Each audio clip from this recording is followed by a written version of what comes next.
keep consistent funding. And our last event was, expensive, but you just cycle so close to zero, and then you have to wait for more grants to come in and Yeah. donations, and yep. You mostly just write grants and get your funding. It's a mix between private donations and grants. It's probably like, I don't know, maybe 1/5 private grants, 1/5 private donations, with 4/5 being actual grants.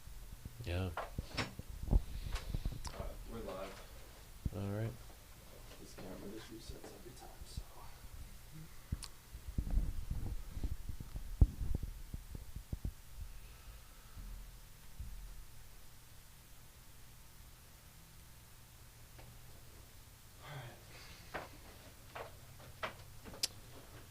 Okay.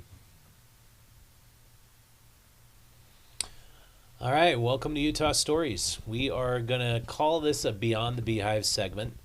And if you're new to us, what Beyond the Beehive is we are examining issues outside of the lens of politics and instead getting into looking at issues from the lenses of history, economics. And I'm really pleased to have on the show with me today two guys who are definitely well entrenched into both history and economics. Billy, what's your last name, Billy? Moskela. Moskela, and Austin Abicht. Abicht. Thanks for joining me, guys. Thank you for having us.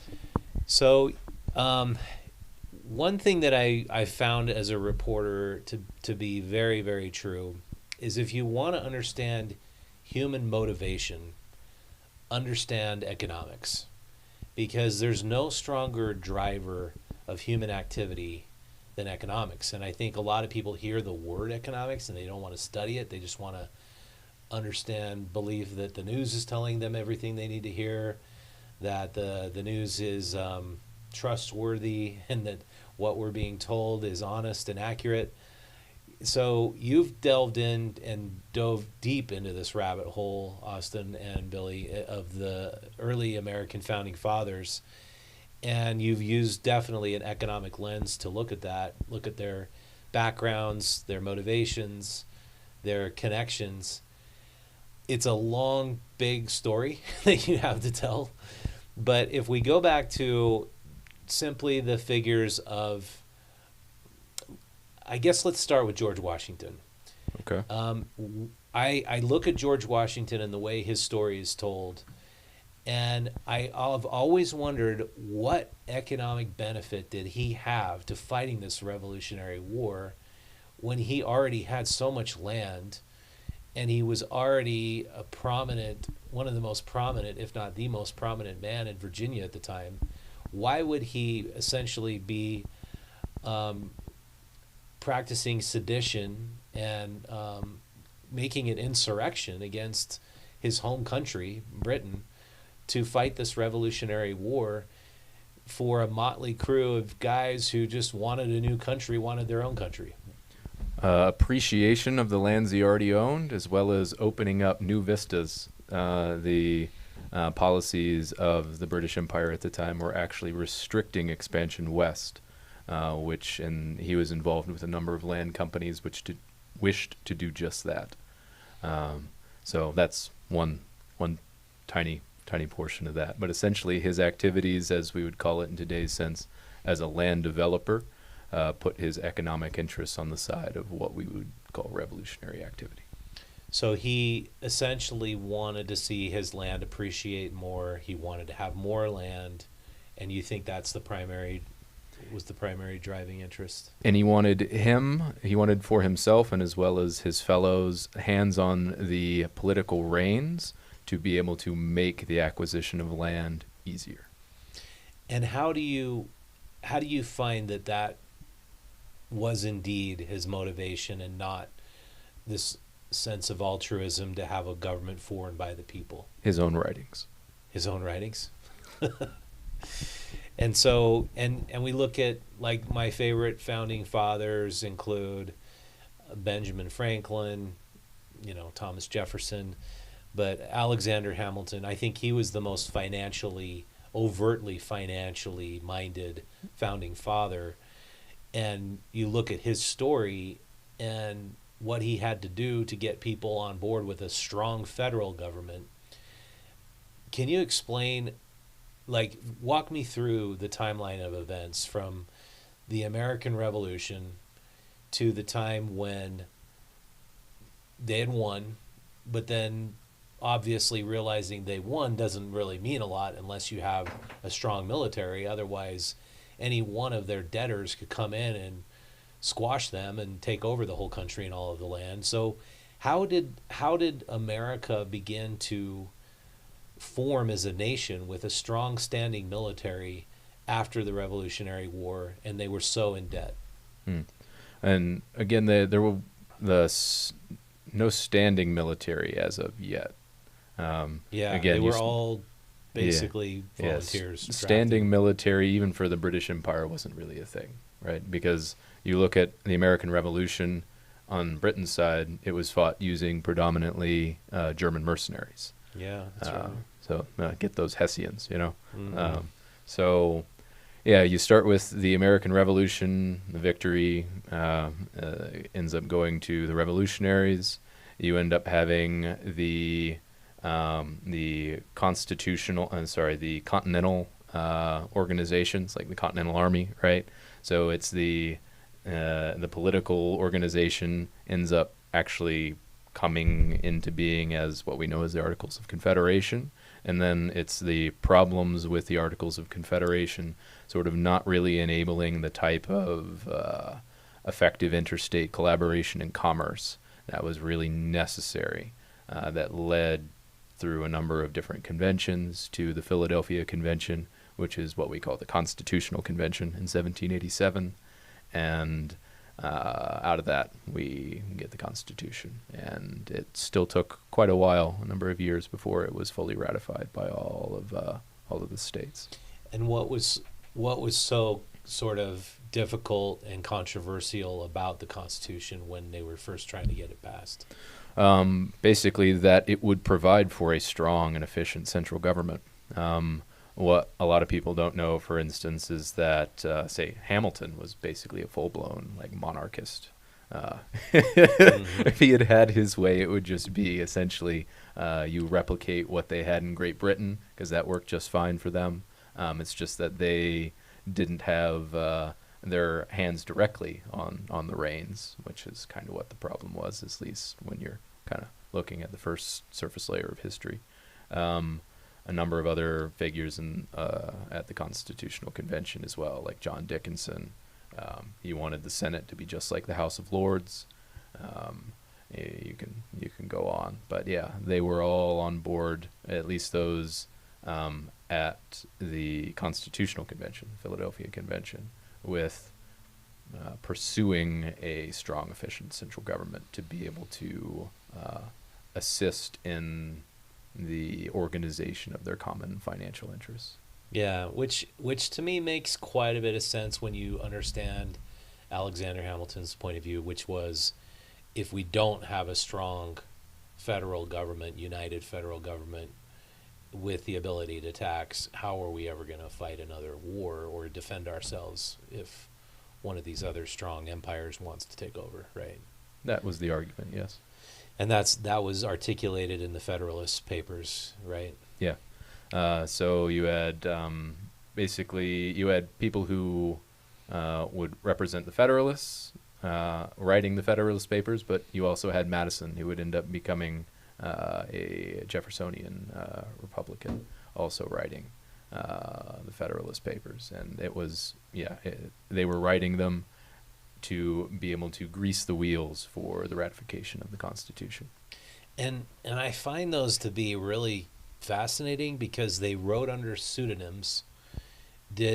Most people didn't know who was writing them, but they came out as little pamphlets. Is that how they were dispersed? The general public, if you want to call them that, they were writing under Roman pseudonyms. They knew that, among each other who they were. Yeah, they knew among each other who was writing what. Mm-hmm. But yeah, was it for fear that they wrote under pseudonyms, or what was the motivation? You could say for sort of fog of war purposes because they were aware that they had real political adversaries. And the Constitutional Convention itself, the Philadelphia Convention, its proceedings were kept secret for over 50 years because of that very purpose as well. They knew they were going to get a lot of flack for what they were trying to do. Not only first among them was basically completely going against their orders for even pulling together the Philadelphia Convention. They were just supposed to be amending the Articles of Confederation, and what they were doing, they were quite aware, was essentially tantamount to a coup. The writings later would make that very clear, that if this wasn't the United States of America that we were talking about today, that the activities that went on there we would call in any other situation a coup. So they were supposed to be writing a constitution for and by the people and assemble a nation, and instead they did what? They weren't supposed to be writing a constitution. Or no, the Articles of Confederation. Yeah. Like what were those articles supposed to consist of, and what did they end up consisting of? To put it in our current government's terms, they were essentially supposed to be making amendments to their current constitution. They weren't supposed to be scrapping what they had and making an entirely new form of government. And how did it go from how did it become an entirely new form of government from what they had? When they got there, a couple of the guys, they started talking, if you're reading Madison's notes, about, okay, well, we all know that we're here for the purpose of amending the Articles. However, I think most of us are aware that if we're going to achieve our aims, we can't just amend the Articles. We need something entirely new. Some of the people weren't okay with that, so they left. Now, why did they need something entirely new? Because the Articles were never going to be sufficient for basically ensuring the repayment of the public creditors, the people who ended up funding the Revolutionary War. So they thought they were going to default on their debt. They saw that as the most serious problem facing the new republic. Funding, if they didn't, that and funding the continued economic growth of trade and manufacture in the United States. Or and what would who become the United spearheaded States. this kind of coup? I mean, it comes from a number of different quarters. That's why it was even successful. But you have Washington presiding. The reason why he presided was because of his previous activities. So he had a great deal of respect and was able to bridge the divide between your more financially directed interests, pure finance, or what we international trade, and the more landed financial interests of the time. So yeah, you've got him. You've got you could pick 3 characters or 4. We'll pick 4. We'll throw in a 5th. Why not? So Benjamin Franklin's there. He's the war wouldn't have happened the way it happened without his international connections, his international political and economic connections. Madison's there. He's the young whippersnapper. He's basically the one taking all the notes. Alexander Hamilton is another a young man at the time. He's a protege, you could say, of another character that was very important for all the proceedings, and his name was Robert Morris. So he was, in standard history, considered one of the primary people responsible for the financing of the Revolutionary War. So the Articles of Confederation were organized at the Philadelphia Convention under the auspices, we're going to solidify our Constitution with amendments. It was under those auspices, but what it was actually used to do was to figure out a way they could conglomerate the economic structures so they could pay back their debts and have more money, right? So right out of the gates, one of the first things that happened under the new Constitution was the funding bills, or what we would call them today, right? So they ended up consolidating the debt. The new federal government basically purchased all of the debt. and Hamiltonian finance, or Hamilton's plan, which was actually a not just his plan, but basically Robert Morris and another close correspondent of theirs. His name was William Bingham, another important character. But they pulled together a way to essentially take the debt, and this is their words, to be able to take the debt and turn it into capital. Yeah. Which I believe the Bank of England had already been doing that, correct? They did. That was actually the arguments on the floor. Actually brought that up. And I think it was Elderbridge Gary that actually ended up. I think that might have been him that mentions that on the floor. And that Great Britain has done this very successfully, so why shouldn't we do it?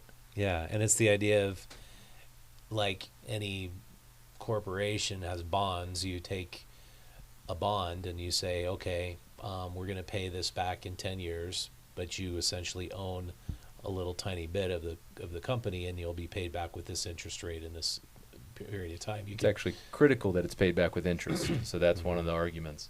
And they needed to be able to take the debt, and the receipts of the debt needed to be able to be paid back in interest. This was the thought or the theory.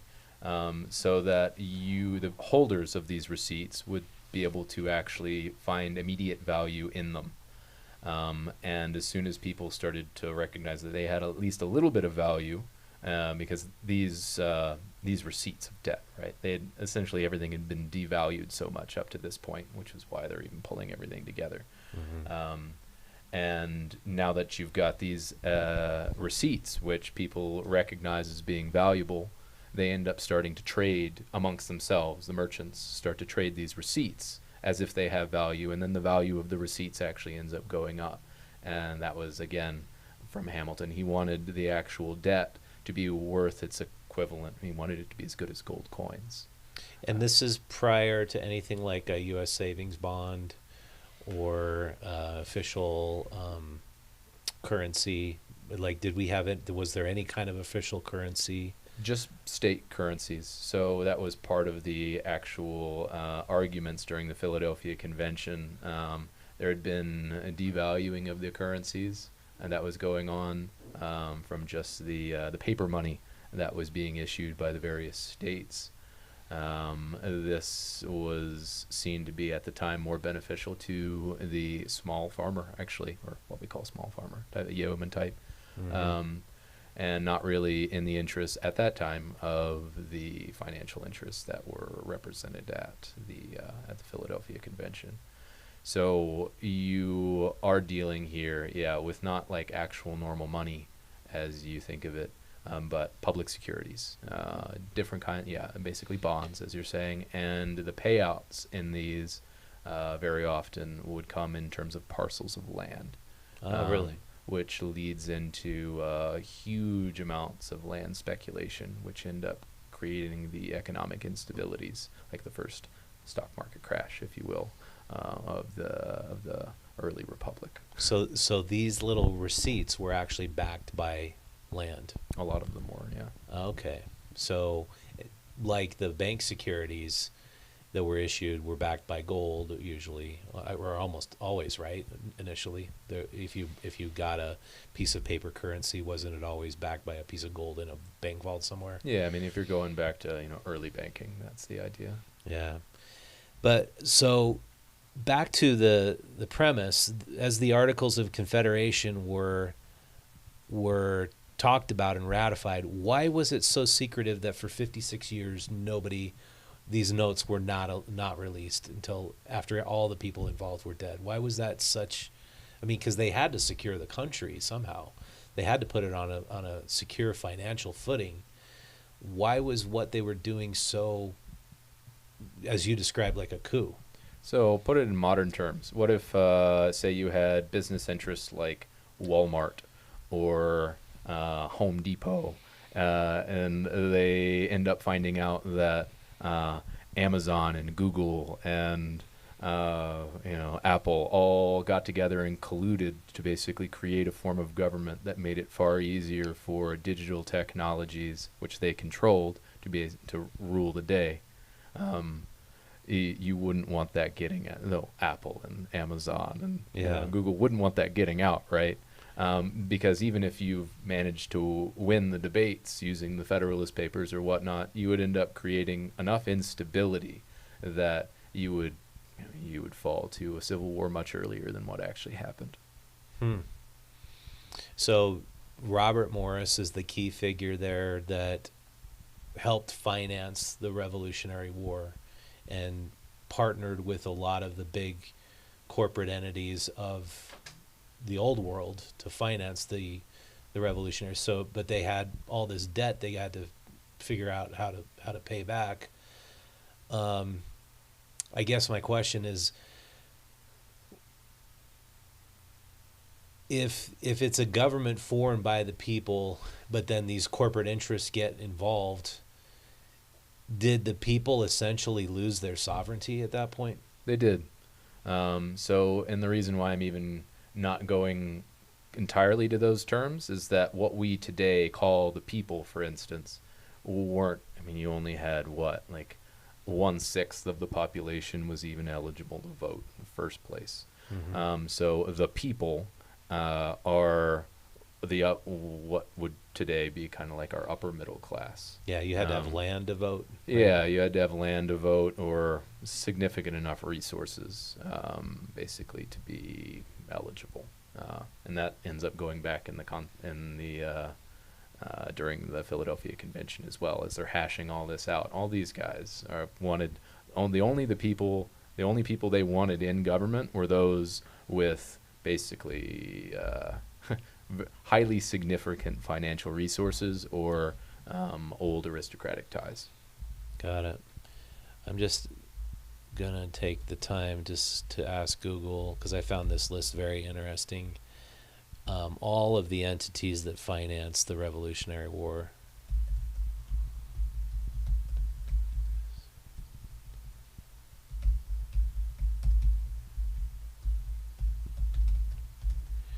There's such a huge, broad, diverse of entities. It's kind of amazing. But you could show my screen, Jack. If you look at this list. Oh, one second.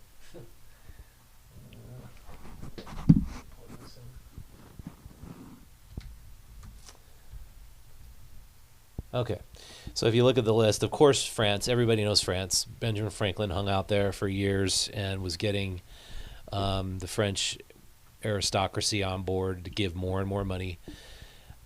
Spain's a little less well known. The Dutch, of course, everybody kind of knows what the Dutch did. They gave us critical loans when we needed them. But the things that are interesting, the private individuals and merchants who gave a lot of money to finance the revolution, of course, like you just said, Robert Morris is number one. He often used his personal credit and wealth to secure the loans and supplies for the Continental Army during the critical moments. So why did Robert Morris want to finance the Revolutionary War? What was his skin in the game? So he's essentially wanting to open up, if we put it in today's terms, it's kind of open up new markets. So you do have some restrictions on trade. Britain is basically the primary outlet for colonial goods at this time. So as a trader, he has close connections with both East and West Indies trading, if we put it that way. And one of the reasons why Robert Morris was able to help finance the revolution was his merchant ties, actually, with a lot of the known financiers internationally. Was he fully in the New World, or did he had a foot in both the Old World and the New World? Finance, I mean, international trading always does. So his main trading partner was a guy by the name of Thomas Willing, who would end up he was the president of the First Bank of North America, as well as the first president of the Bank of the United States, which was the entity that was created to basically make Hamiltonian finance work, right? So the main business partner of the the Banker of the United States, if you will, is Robert Morris, Mhm. and their trading partners were what you would you could, if you were to give it a cover-all term, their trading activities were those of the India trading companies, British East India Trading Company, probably also the Dutch East India Trading Company, which isn't really all that much of a surprise when you come to find that the Continental, the Grand Army flag, as it was called, basically the flag of the Revolution, it was just a copy of the British East India Company flag. That's what was flown on the Continental, the Continental Army ships. Wow, really? Yeah. So one of his close, or I shouldn't say close, but one of his trading associates, which would become closer in time, was another guy, a merchant banking house, an up-and-coming merchant banking house in Britain at the time, by a guy by the name of Francis Baring. He would end up coming to be on the head of the board of the British East India Trading Company. And all of that money that you're talking about coming from France, the merchant banking houses, he's essentially the guy he's the middleman of those financial transactions. So a lead banking house in Britain is helping make the financial transactions happen. That is which crazy. End up funding, the revolution. And you don't know, but very likely this was a seditious act. Financing a foreign war on behalf of your enemy is what he was doing. They knew who they were financing. His close political associates in Great Britain as well were the anti-monarchical group. So one of his, Lord Shelburne, he would end up being the Prime Minister of Great Britain while the peace treaties were even being signed for the Revolutionary War. And one of the characters who in the West is acting on behalf of Robert Morris, Benjamin Franklin, the Committee of Secret Correspondence for the Continental Army and such. He's the one bringing in the weapons and sending out the money. He is actually corresponding with Shelburne and basically bragging about the Philadelphia Convention and the Constitution, that, me and my group were the guys who ended up bringing this in. We brought the Constitution in. You can thank us for creating the United States of America. Lord Shelburne. Yeah. And that's not a name you hear. I mean, If not you were heard a that. Brit, you would probably know who he was. But yeah, Is he now viewed by the British as like this great I don't know if you'd say insurrectionist or, I mean, bad guy? I mean, back then, would he have been, if he was found out that he was financing the American independence, would he have gotten hung, or what would have happened to him? You know, it's a good question. I mean, there probably not. One of his other associates would say in Parliament at the time, he's basically coming out and just saying, the power of the crown has been rising. It needs to decrease. Yeah. Huh. So, I mean, it's just basic, and that's kind of what, when you start peeling back these layers of going beyond sort of the propagandized history that we have here in the United States, of what's really going on behind the scenes to really make a revolution against Great Britain possible, it requires international political figures, international economic figures, including high political British individuals, as well as high finance in Britain as well. I'm just looking him up in a Google search, Lord Shelburne. It doesn't overtly say. Let's see. It's his. You would type in him and Francis Baring. Okay, Yeah. so let's put in who was Lord Shelburne. I think Dunning was another cohort in their close circle. Francis Baring. Because, I mean, to put it in terms that more people would be familiar with, right now we know Larry Fink, the chief CEO of BlackRock, is heavily involved in securitizing our debt that we paid out during COVID in BlackRock shares. And he kind of orchestrated that whole movement to make it so we didn't hyperinflate our currency during the time everybody was getting $2,000 checks during COVID. It's kind of like what you've discovered through all this research and your PowerPoint presentation points out is that this is nothing new. Like, It's nothing new. giant corporate interests, the elites have been heavily involved in the formation of the United States since the very, very beginning. Yeah, and the fact that there is a collusion between government and big business is a feature, not a bug, of the United States of America. It was built in on purpose. And do you say that's to all of our detriment or to the strength of our country being able to survive? It is a travesty for the actual for the individual. You could say that it's been very beneficial for the spread of American imperialism. And yeah, if you're looking at the world through the lens of the spread of economic prosperity at whatever cost is what we should be doing, and then the United States of America was the perfect instrument to bring that about. Yeah, and I mean, the way I look at it, I've spent quite a lot of time in Europe. My wife's from Europe, and I've spent a lot of time in Bosnia. I've been there like 20 times. Everybody in Bosnia works hard. They know how to work hard. Their economy isn't stagnant and very low GDP because people don't work hard.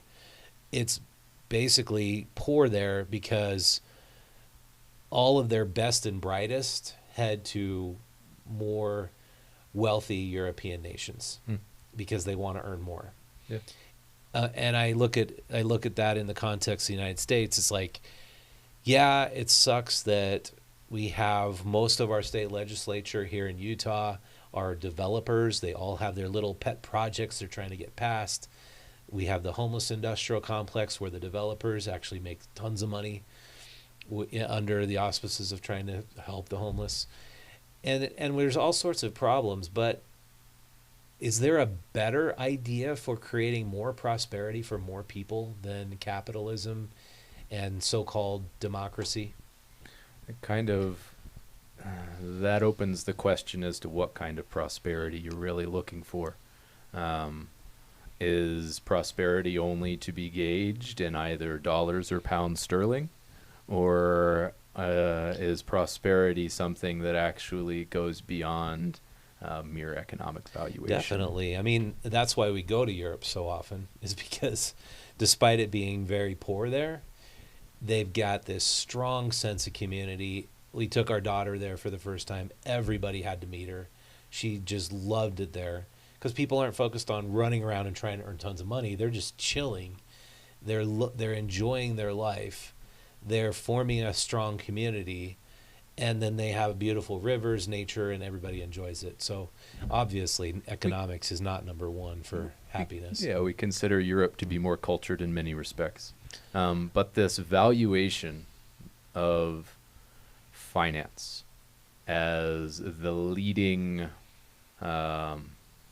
interest, the primary interest to organize society around, has its origins in an idea which actually ended up leading into and inspiring many of the founders of the United States, as well as Benjamin Franklin. After the Philadelphia Convention, he basically brags. And this is some of more of Billy's research, so I'll let him kind of take the... Yeah, so there was an ideology that goes Let me back... make sure that's on. One second. Oh, it is. Oh, good. Sweet. Yeah, Okay, good. no Sorry. worries. Yeah, there was an ideology that goes back several centuries, actually, that we cover in the latter half of our presentation. It's called the Grand Design. And there were those who had talked about it prior to this point, but at the end of the late 16th into the early 17th century, you had King Henry IV of France with a close associate of his by the name of the Duke of Sully, also in close correspondence with Queen Elizabeth I. They basically had an idea that they wanted to unite all of Europe under as one great big financial family, And they wanted to do this actually at first via the use of military force. The main goal was to overthrow the House of Habsburg and the King of Spain at the time. But for various reasons, this ideology just couldn't take root in Europe. So hence they needed to ship it overseas to the United States. So the ideology that banking interests had a massive amount of power. It was a new form of financial aristocracy. Monarchies, royal lines, and religions at this time were beginning to take a back seat, and this new form of aristocracy based upon the pursuit of material wealth as the end-all be-all of life was starting to come to the fore. So yeah, for various reasons, this could not take root in Europe, so they had to send it over to the New World. Thus what became the Constitutional Convention, what became the Constitution, and then barely was the ink dried on the Constitution after the summer of 1787 when Franklin wrote to an associate of his in France, a banker by the name of Rodolphe Ferdinand Grand, and said that, I don't see why you should not now put the plan of the great Henry IV into action by using our model here of the Constitution to unite Europe. And how they brought it about, the method, because they had many interests to reconcile. Yes. And that's to a quote. use the Constitution to unite Europe in banking. I'm not sure I quite understand. As essentially, basically like the European Union. Oh, What became the European Union, yeah. Yeah. So use our model of how we created an efficient instrument for interstate trade here to create a Eurozone for yourselves. huh? In that just was what governed interstate commerce. Those were the rules that governed interstate commerce and banking in the New World. I mean, those were. I mean, like just today, right? If we are going to talk about what are the laws that actually govern interstate commerce, it's federal laws. It's not state laws. Yeah. So that's what I mean, quite literally. Yeah, and to keep those laws and keep the flow of trade and money very loose, right? Was basically the primary idea, right? To make it easier for the interests involved. Whoever holds the reins. But again, why is that a bad thing necessarily? Like for the average American, why is that? How is that to our detriment? Because you can tend to mortgage the future for enrichment in the present. Which everybody does. Yeah. Credit card debt, big time debt. Consumer debt's at an all-time high. Government debt's at an all-time high. I heard this thing. I was really freaking out about how much debt we have in this nation. Yeah, you can't wrap your head around $37 trillion. I mean, I don't even know what to compare that to, other than the most wealthy, the highest market value company in the United States right now, I believe, is NVIDIA, and their market cap is now $1.2 trillion. You'd have to take 35 NVIDIAs to pay off our national debt. But so what it did was it basically created a whole culture, society, and government based on debt, right? Well, ultimately, yes, yeah. And because of that, we are often chasing around, trying to find more money, trying to earn more money. But you look at what we have here in the United States, the level of prosperity, people want to come here. They vote with their feet saying, this is what we want. We want a land of plenty where there's abundance. And so I guess I'm just saying you got your pros and your cons. Let's take that idea and kind of go back to our time period that we started from for a moment. So, again, one of the things that's going on in this time period outside of the United States is that the British East India Trading Company is essentially consolidating its forces along with Britain itself in India, right? Mm-hmm. So you have colonial activities. Not just the United States, not just American colonial activities, but colonial activities abroad from us, right? And if we look back in history, we're not going to be taking a look at that type of activity and saying that the economic prosperity that is, obviously booming in Britain at the time is actually for the benefit of the Indians, or say the Chinese that are actually, are being sold copious amounts of opium. Yeah. So again, that there is with this prosperity comes an imbalance of prosperity. So it is wealth for whom and at what cost? It's kind of Yeah. the question. So And you also, when you look back through the original writings of the Duke of Sully, when you look back through Madison's notes of the Constitutional Convention, they are not speaking highly at all of the mass of the people in the world. I mean, there was an attitude that ran through the entirety of that summer of 1787. They considered the ordinary people to be ignorant, unreasoning dupes that were lacking in virtue.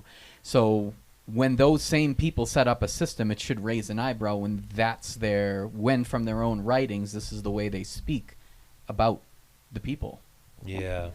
Yeah, there was definitely a big delineation between the elites and the working class. I mean, you had when Marx was doing his writings, the bourgeoisie and the proletariat, it was a clear distinction between the landed gentry and the peasant farmers.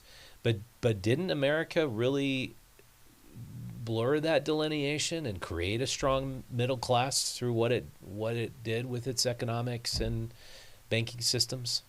it blurred that distinction. How? You mean between the landed aristocracy and the... Well, we created a middle class. Like, factory labor conditions were awful during the beginning of the Industrial Revolution. Mm-hmm. That's when Karl Marx wrote Correct. Communist Manifesto, Das Kapital. But then you start to see labor conditions actually improve because people had a choice. So I could work at this factory where I'm going to get mangled and soot in my lungs and I'll die, or I could choose to work in this factory where the guy decided to install a exhaust pipe for all of the, fumes that we're going through. And so... But did it actually happen like that? It didn't happen fast. Yeah, That took a long time. It was labor unions, exactly, people getting together, fighting against. So you have an element of, and basically this pre-Marx sort of socialist element that kind of runs as a thread through a lot of that activity, right? Mm-hmm. And I'm neither, I'm not supporting or being contrary to it. I'm just trying to be accurate about historically what actually took place. Yeah, it was a lot of people dying of black lung and dying of poor conditions. Child labor was rampant, and obviously the beginnings of the Industrial Revolution caused a ton of people from England to flee England and come to the United States, including my ancestors. And so, but eventually, I mean, what Marx predicted was a proletariat uprising. Right. And that would displace the bourgeoisie, and then we would see... So the other side of that, too, is that the very...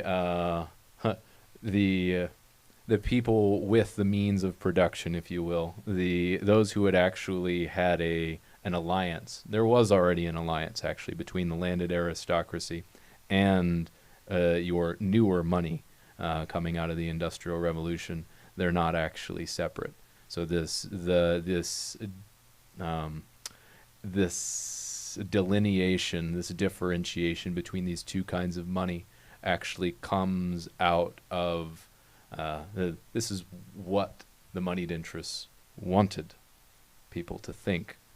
You end up taking a look at they wanted the people to think about the delineation of these classes, or what do you mean by that? Yeah, so for instance, if you take Great Britain, for instance, you have the landed aristocracy there is high finance.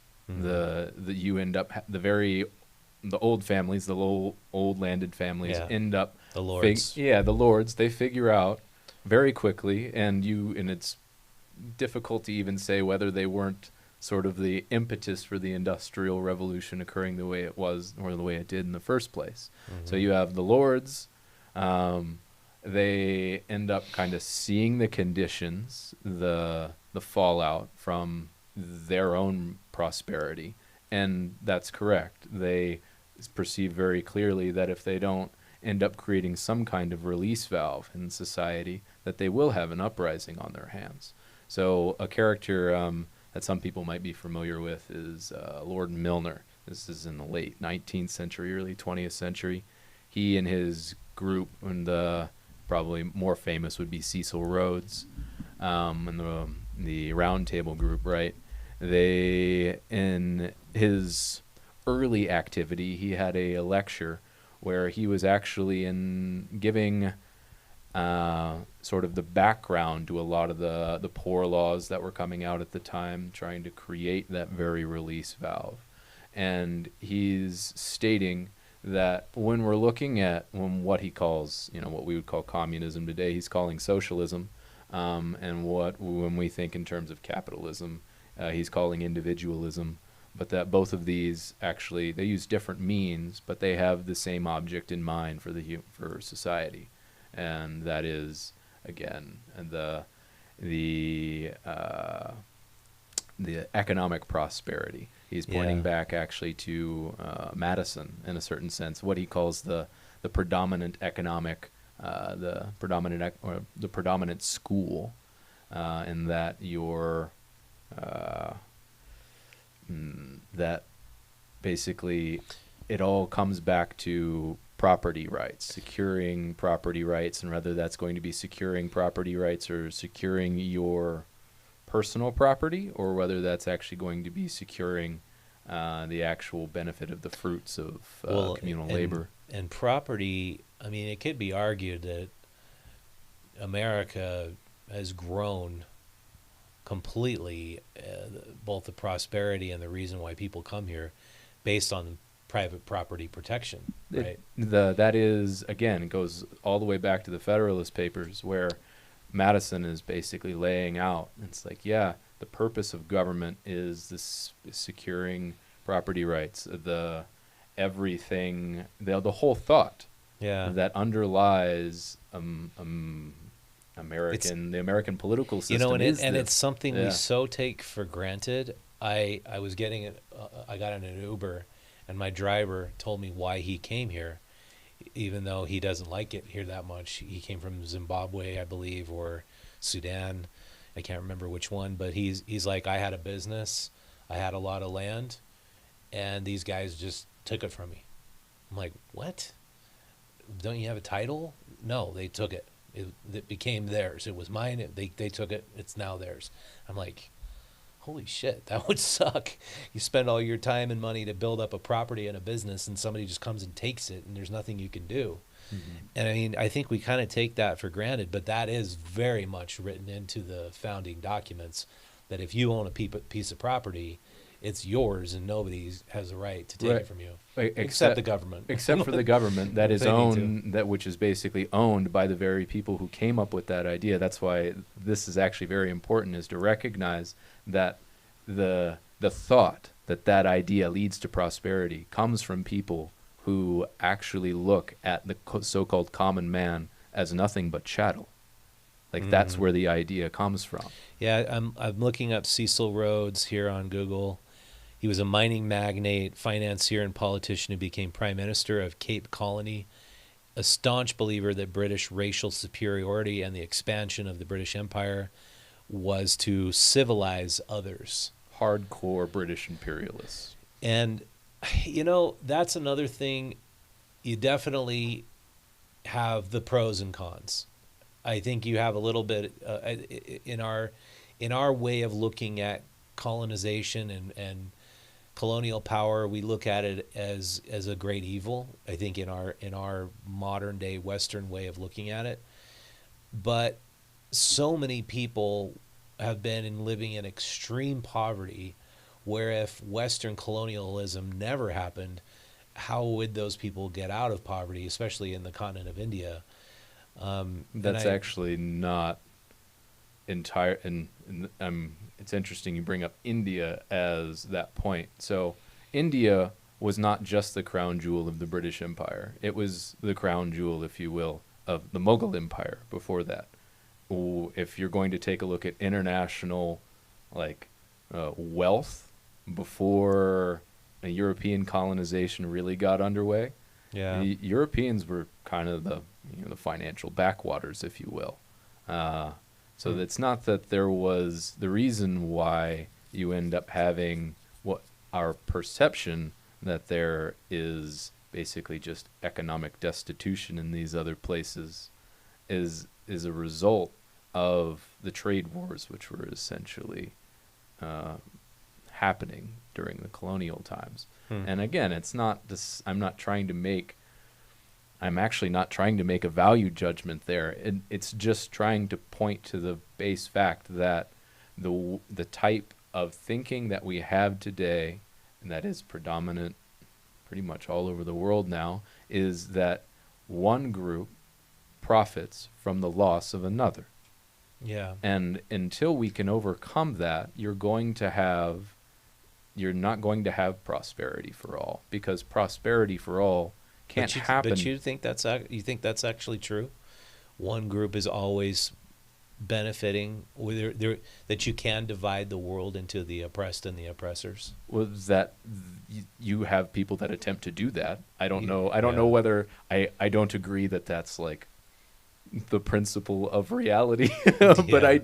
I do think that you can have groups of people which will attempt to create societies and to basically put them in opposition to one another to achieve. And that it very definitely end. happens. And I mean, you can't be a super strong proponent of colonial power and what's the word I'm looking for?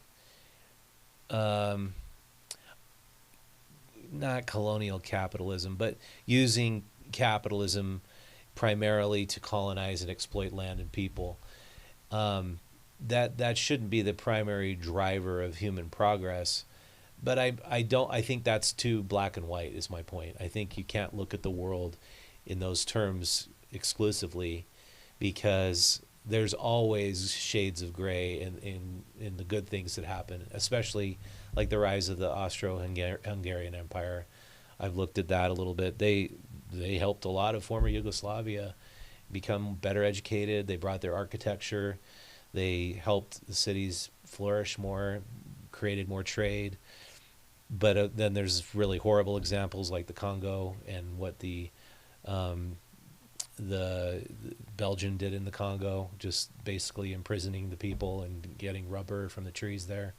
So it's like it's a little bit I guess tough what to I'm look at it. what I'm trying to say, if I were to like drive the point home, is that if we're going to get out of this divide where you end up having this mentality where like it's either me or you have to be able to rise above the thought that the only goods are material goods, Yeah. right? Yeah, I agree. 100%. So Yeah. And if I may, here in the United States, something that's very much forgotten today is that, we had a movement in the first half of the 19th century which was making a strong push in this direction. Profound writings and ideologies and speeches which were happening amongst the transcendentalists.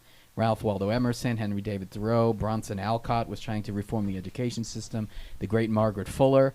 And these ideas, very much after Fuller tragically died on her way back from Europe in a shipwreck, the Transcendentalist movement very much petered out after that, and a lot of these ideologies came to the fore. But there was an attempt here. They were foreseeing where a lot of this would go. And you read those writings from 200 years ago, and you're like, oh, wow, that feels like I'm reading a problem that we're having today. And you see this over and over and over again. They just foresaw what would happen if we continue to move in this, attainment of material goods as the basis of life direction. So there was an attempt here in the states to reform it around, ethics and morality and individuals who are truly pushing themselves to be the best they can be internally and ethically, coming together to form communities. Yeah. Yeah, I agree. I think that I've as a reporter have been looking at the homeless problem for years now, and I think the big confusion that our state leaders have to the nature of the problem is that they confuse it as being a material problem. It's a lack of material, of having a home, having a coat, having enough food. No, there's no lack of material support for the homeless. It's these people are misfits. They don't fit in. They've broken bridges with their families. They don't have enough friends. They don't have a big enough network. That is the nature of the problem. The nature of the problem is much more spiritual and non-tangible than what they understand. And if you talk to homeless people on the street, that's what you find. And we have this growing homeless population. It grew by 18% last year here in Salt Lake. And everybody's like, what? We just pumped in another 25% more money into the homeless problem. But you're dealing with people who don't fit in this modern society, for better or for worse, and their needs aren't being addressed by our materialistic world. I mean, in the conditions we offer. I'll jump off the word you use there, but the spiritual malaise, if you'll call it that you find in the homeless population is actually pervasive all throughout society. It goes all the way to the top of the intelligentsia, if you will. Like Yeah, the very I agree. the sources of our culture are drying up. If all we're going to pursue are, basically squeezing the sponge and getting as many inventions out of it as possible without filling the tank back up, you're just going to end up running into a lot of the problems that you end up seeing, not just in the homeless population, but, you've Opioid epidemic. epidemic, just the tech addiction, if you will, that's like especially eviscerating the younger population and frankly probably everybody. Mhm. If you even look into the stagnation that's occurring in academia, you've got like name the big ideas that have actually come out in the past 100 years. It's difficult to name one that has the same kind of impact that, say, the discovery of the relationship between magnetism and electricity, giving us what we have in our modern electrical technologies, or understanding of thermodynamics, or any of these things that have actually led to the proliferation of the means for this economic prosperity that you're talking about. You actually have to be able to support a culture which can even provide for give the space to the individual to actually cultivate himself. Yeah, and it goes back, I think, to Emerson and Thoreau. I mean, I read those after I'd had a computer technology job for 5-6 years, and you realize your relationship with the land and the earth is cut off if you live solely in our modern world, and if you just buy into everything that the media tells you. And we just had Ken Sanders on the podcast last week. He was talking about Edward Abbey. And Edward Abbey, I think the quote is, you kill the wilderness and the wild spirit of man at the same time. I mean, the spirit of humans is we want to be connected with the wilderness and the rest of the world in creation. To think that we're somehow gonna live in this utopian bliss with more technology and somehow looking at our devices all day long, doom scrolling, that's going to be the future of humanity. Obviously, with the rates of teen suicide and depression, that pathway is not working out. We're not seeing more human flourishing. We're seeing more human depression, more homeless people, more people addicted to drugs. And so, I mean, what do you guys think is the answer to all these big problems? And going back probably all the way to the founding of our country, what do we do to solve these problems? Well, first say that it's one of our main goals. Austin and I, along with our two very good friends here, Dr. Gopi Vijay and Snetu Karanya, we have and another fellow in New York named Gary Lamb, the five of us, have a non-profit organization here in Utah called the Foundation for Cultural Renewal. And this project that we've done with the Overlooked Origins of America, this was sort of a side project that caught our attention. But kind of the heartbeat of what we're doing with the foundation is to recognize people throughout the world, anywhere, who are doing extraordinary work, whether they be in the arts, the humanities, and the sciences. And what they're doing is very much ahead of the curve, but they're not getting recognized nor getting the funding they deserve. And we feel like, the ideas that a lot of these people are coming up with could potentially be, life-changing ideas for all of society. And so we're looking to identify those individuals and try and bring their work to a larger audience. Very cool. Yeah, you have, because of everything we've talked about, this collusion that occurs just naturally between business activities and political activities, is led to a certain stagnation and a real inertia in our cultural institutions. So the point of what we're trying to do is actually to be able to look past all of this all these institutional blockages, and to be able to find the capacities like in people, like like real individuality, right? And to find a way to be able to support that. It was without doing so, we're just on the hamster wheel. Yeah, I mean, I look at the Gen X compared to Gen Z. I'm barely in the Gen X, but I look how Gen Z folks are very much sort of checked out with the real world, with this guy being an exception who's running the board right here. Like, you can't get young kids getting interested in the mountains, as interested in gardening, interested in going out and meeting new people. They just get locked into these devices. And a cultural renewal, that sounds great, but how do you renew the culture of the real world as opposed to this highly compelling little device you put in front of any kid, and he or she's never going to want to get off of it? You try to inculcate in as many people as you can the feeling that the cultivation of their own capacities is what will actually lead to real prosperity, and not the offloading of their capacities onto some device, outsourcing it to basically the whatever AI model they want to, right? Mm-hmm. You have to be able to, you need to want to be able to think clearly about the world. You need to be able to educate in such a way that people want to act in the world.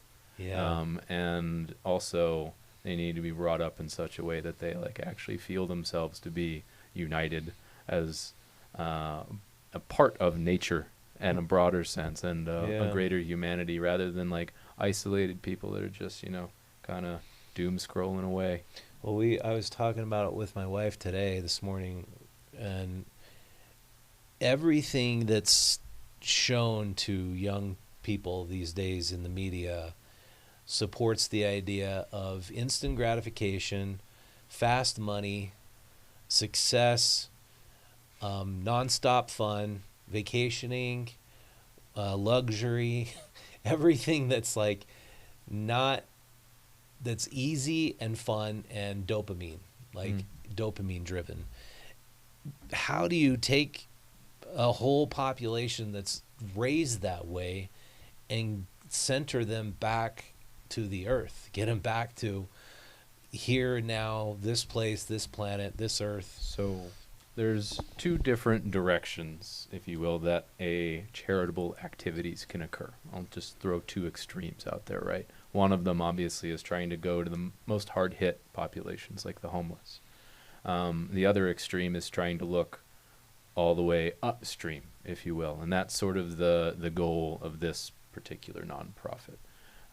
We're trying to find not only people who are already doing work, which can actually bring us out of this sort of modern malaise, but also students who, for whatever reason, haven't been completely caught up in all of the undercurrents that we've been talking about. Mhm. because without cultivating those relationships and the capacities of a generation that haven't been entirely swallowed up by the computer, Yeah. without doing that, you don't have a real future. Yeah, for me, I think it's been really eye-opening to go back to reading the Bible. I think a lot of people don't realize how interesting and insightful those stories are. And going back to ancient texts, you begin to realize, and as our founding fathers did, going back to reading even Greek and Roman ancient texts, you get a lot of understanding of the challenges that humanity has been dealing with for not the last 10 or 15 or 20 years, but the last hundreds and thousands of years. Like, to me, that puts your feet far more securely on the ground than if you're surfing the web looking for answers. It's And nothing to be said against that. One of the things that is kind of called for by the modern day, though, is we're not able to just rest on the laurels of the past to solve our modern problems. It's not to say that there isn't great wisdom that can be found in the past, right? But again, to kind of come back to Emerson, and these types of words speak as profoundly today as they did, even 150 years ago. Yeah. That and I'm half paraphrasing here, but he was said in his essay Nature that the sun shines today. Also, we don't.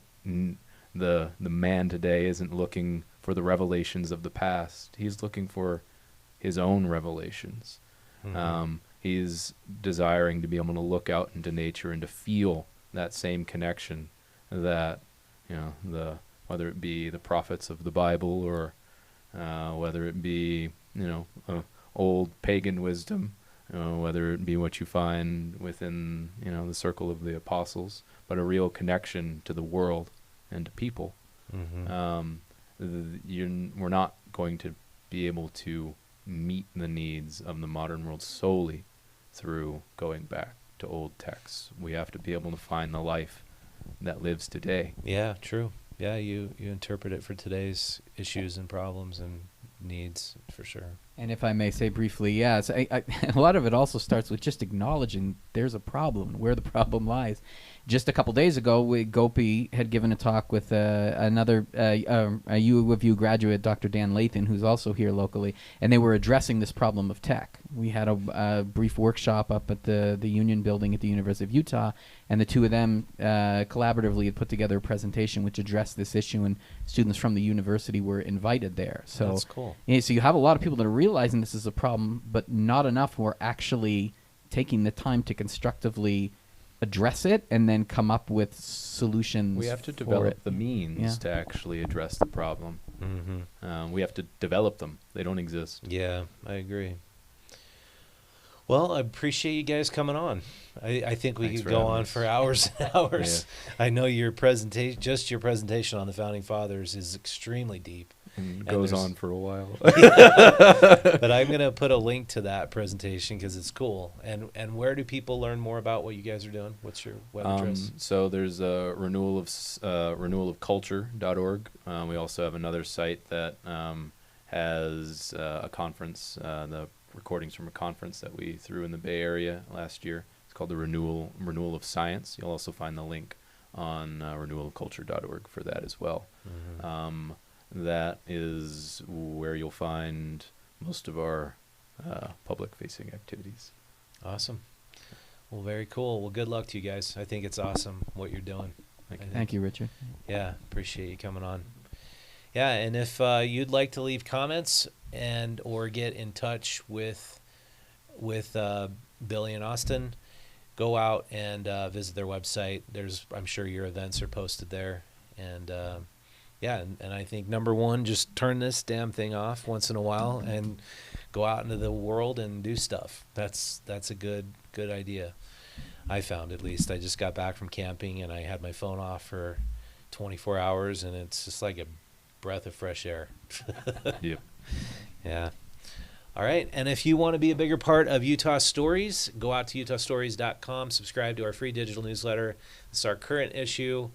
It's our brunch guide, if you can't tell by the cover.